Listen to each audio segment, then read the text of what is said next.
Now maybe this will hurt a few people that I know if they watch this video, but I really don't care at this point because it has to be said.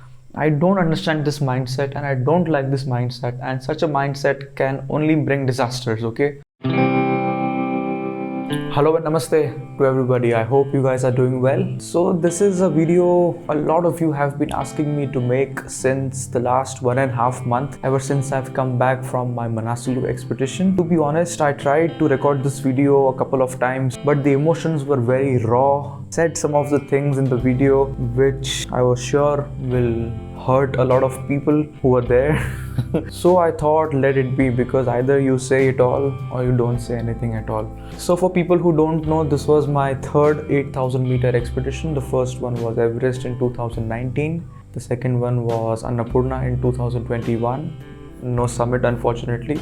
This was my third expedition on an 8,000 meter mountain, Manaslu. So I will first speak about my side of the story, what happened with me personally, and after that let's see what went wrong on Manaslu, and we'll speak about some of the harsher realities about mountaineers and mountaineering which I personally observed in this expedition. So ever since I arrived in the Manaslu valley, I did not get a very welcoming feeling, and this is very unusual because so far on all the expeditions I've been to, I've never felt like this. For the first time I felt like the mountains don't want me there or don't want us there. I thought maybe it's just my psychological and emotional nonsense, but that was the first impression, that was the first feeling for me on this mountain. And ever since we arrived on the Manaslu base camp, I think it was 3rd or 4th of September, the weather was completely bad, and for the next 20-25 days of the expedition, the weather remained completely bad. We had Sherpas with us who have been on Manaslu since the last 8 years, 10 years, 12 years, and even they told us that they have never seen bad weather like this on Manaslu. So this was the second thing which really alarmed me.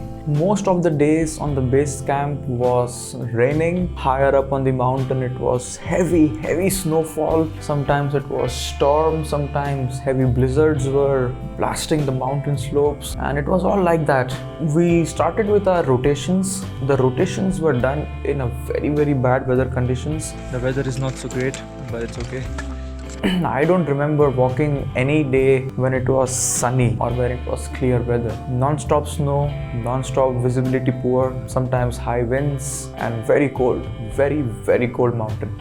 So that's how we finished our rotations in a very bad weather condition. When we were climbing up and down the mountain, it was evident that the number of people who are there on the mountain, it's too much. I think there were around 400 climbers plus 400 Sherpas. So that is not the number you want to be climbing with. Things can go very wrong. This was the third alarming factor for me. Anyways, we came back from our rotations. We were waiting for a good weather window.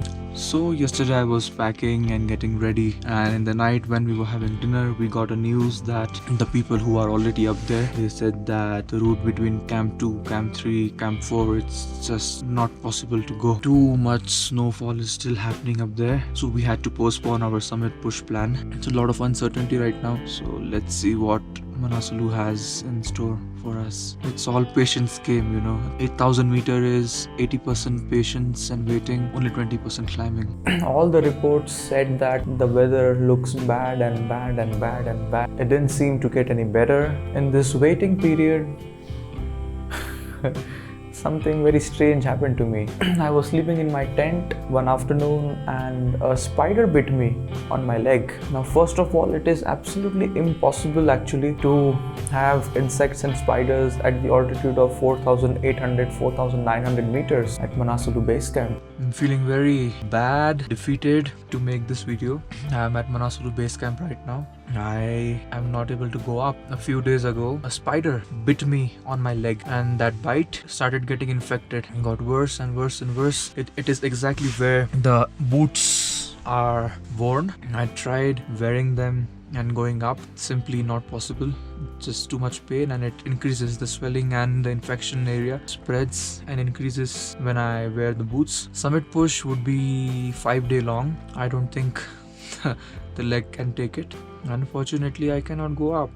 after a lot of hard work, taking massive loans to be here, and this happens. I don't know what is happening in my life in terms of mountaineering. Somewhere something is stuck.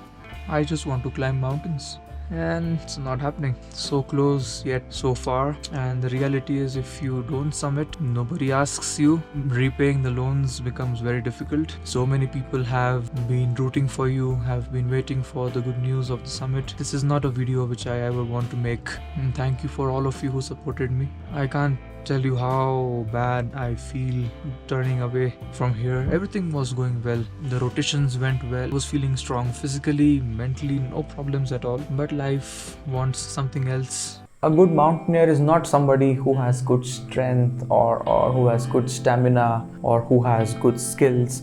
These are things you can learn and develop. Of course, these are very important also. But a good mountaineer is somebody who can listen to what the mountain is saying and not be blinded by his own ambition, by his own ideas of conquest and conquering the mountain and whatever. If you are too full of your ambition, if you're too full of your goals and ideas, there are high chances that you will not listen to what the mountain has to say. When I go to the mountains, it is not to summit. This might sound very strange to many people, but summiting is just the 15-minute part.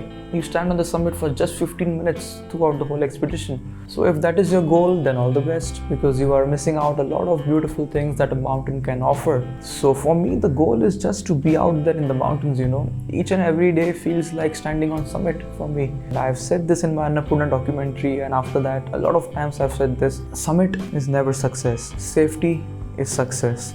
Summit is just an added bonus. So I always approach a mountain with myself rooted in this understanding. And when you are not full of your goals, of your ego, of yourself, and all these ideas that we have of climbing mountains, if you don't have these, then you will be empty-headed. If you are empty within yourself, you can listen to what the mountain and the surrounding is trying to tell you. And in my experience, clearly the mountain was telling me just go back. So when this injury happened, I had the option of putting a thick bandage and going up. We even tried this, but it did not feel right, because it is important to push yourself, but when things don't seem right and still if you push, it is absolutely stupid. So I took a decision that I will not go up, I will not risk my leg, and above all, I will not ignore what the mountain is trying to tell me. And now you have to understand this. I took a lot of loans to come to Manaslu. I was very well aware of this fact that if I'm not able to summit this mountain, paying off the loans will be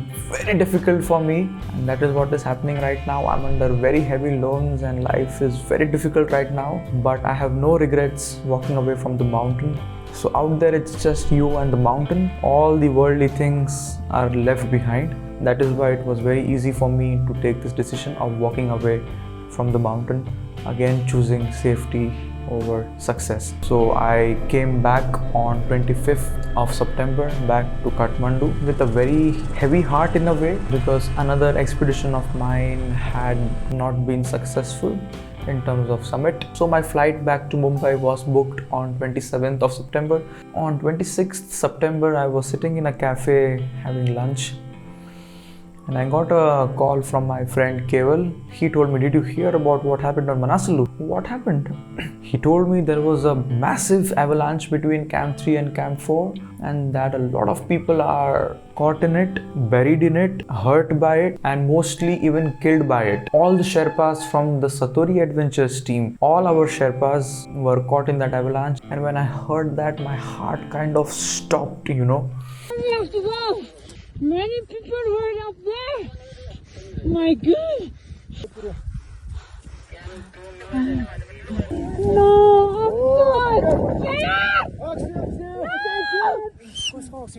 Shit. Some people, they are shit. Oh my God. Shit. Somebody help them. No.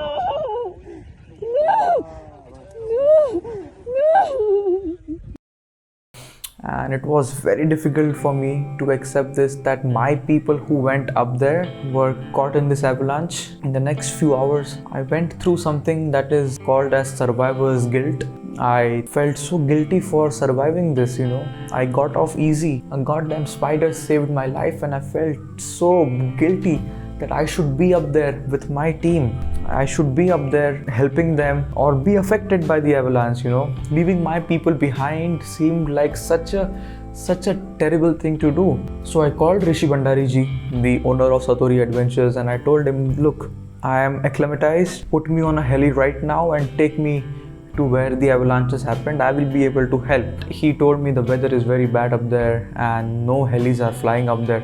So whatever manpower is available up there, they are trying to help the victims of the avalanche. He told me that one of our Sherpas, Mr. Anup Rai, had been badly injured, and if he is not evacuated quickly, there are chances that he may not survive. So in the evening, we got to know that unfortunately Anup Rai, an amazing climbing Sherpa guide from our team, had died in that avalanche. Around 15 people were injured.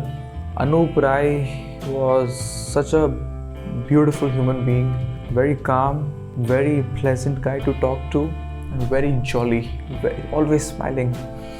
And it was absolutely heartbreaking. And when you lose somebody in the mountains, it feels like such a wrong loss. You know what I mean? It's not the way to die. You've gone there to climb a mountain and you end up dying. Of course, I know that it is a part and parcel of what you are doing, but it felt very wrong. And he had 2 young kids, a wife, a family who he had left behind, and it was a very difficult day for me. I cancelled my flights to Mumbai. I thought that I will at least be in Kathmandu when the injured people come to help in whatever way I can. And in the next few days, the injured Sherpas from our team and from other teams were brought down to Kathmandu. I met them and they will be okay. Some of them are already climbing on some expeditions here and there. So they are okay. And I was there when they brought down Anup Rai's body. And to see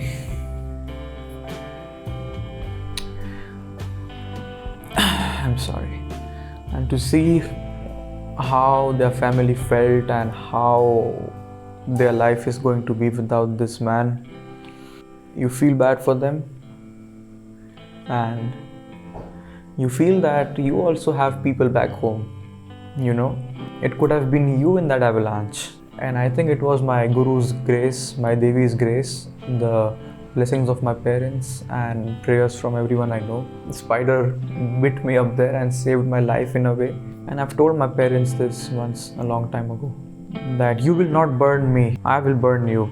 That is the way natural progression of life should go. And I've seen so many accidents and deaths in the mountains. With every accident that you survive, every death that you see, it makes you more and more careful. It's really not worth losing your life for any mountain, any goddamn mountain. And around the time of that avalanche, a very amazing climber from United States, Hillary Nelson, she disappeared around the summit area. She and her husband Jim, they were planning to ski down from the summit, and her body was found 5-6 days later. Out of the respect for the family, I will not describe the condition of her body. And a couple of days later, between Camp 1 and Camp 2, there was one more death because of an avalanche. Another amazing Sherpa died in that avalanche. Now let's come to something that I wanted to talk about and wanted to share. Now maybe this will hurt a few people that I know if they watch this video, but I really don't care at this point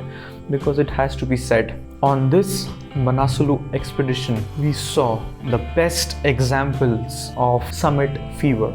Summit fever is a very dangerous mindset that makes you pull towards the summit, that makes you climb ahead and ahead even when the conditions are not okay, or your health is not okay, or your team's health is not okay, or whatever conditions are wrong. But still, if you decide to climb on, risking everyone and yourself, that is summit fever, to put it very simply. And we saw classic examples of summit fever in this season. Because the kind of conditions that were there on Manaslu this year, the insane amount of snowfall that it received, a disaster was waiting to happen, especially with so many people. So as a mountaineer, we all know that when a particular amount of snowfall happens, after that the chances of avalanches are more. So once the snowfall stops, you have to wait for 4 or 5 days of proper sun to melt down the snow, and all the avalanches which are to come, they will come down, and then you go up. This is a very simple thing that we all know.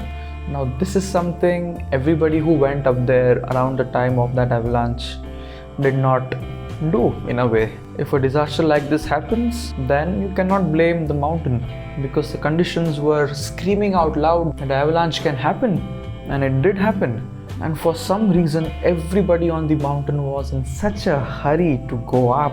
It is beyond my understanding that, nowadays mountaineering has become about shortening the time of the expedition and doing it as fast as you can and getting over with it.